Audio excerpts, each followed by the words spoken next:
अस्सलाम वालेकुम, मेरा नाम डॉक्टर जवाद है। मैं कंसल्टेंट चाइल्ड स्पेशलिस्ट हूँ।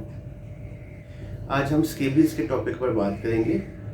ये एक मुतअद्दी ख़ारिश है जो एक बच्चे से दूसरे बच्चे को हाथ मिलाने से, गले मिलने से, छूने से फैल सकती है। ये मुतासरा बच्चे के कपड़ों या बेडशीट्स के ज़रिए भी फैलती है। बच्चे आमतौर पर ये ख़ारिश खेल कूद के दौरान दूसरे बच्चों से या स्कूल से लेकर आते हैं और बाकी घर वालों में भी फैलाने का बायस बनते हैं। स्केबीज़ में शदीद ख़ारिश होती है और ख़ारिश के बाद जिस्म पर दाने भी बनते हैं। ये दाने हाथों की उंगलियों के दरमियान में, कोहनियों पर, बगलों में या टांगों पर ज़्यादा नुमायाँ होते हैं। छोटे बच्चों में हाथ और पैर ज़्यादा इन्वॉल्व होते हैं। स्केबीज़ का ट्रीटमेंट बहुत सिंपल है।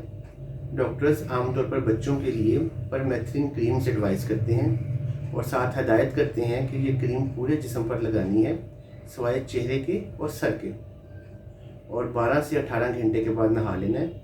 नहाने के बाद नए धुले हुए कपड़े पहन लेने हैं और पुराने सारे कपड़े और बेडशीट्स धोनी हैं, क्योंकि उनके अंदर जरासीम होते हैं जो कि दोबारा बीमारी फैलाने का बायस बन सकते हैं।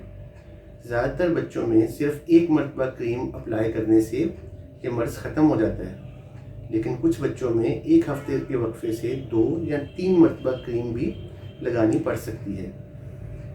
इसी तरह थोड़े बड़े बच्चों में आइवरमेक्टिन टैबलेट्स भी इस्तेमाल होती हैं और ख़ारिश को कम करने के लिए एंटी हिस्टामिन या एंटी एलर्जी सिरप्स भी दिए जाते हैं। घर में ऐसे अफराद भी होते हैं जो इस बीमारी के जरासीम फैला रहे होते हैं, लेकिन उनमें अलामात अभी सामने नहीं आई होती।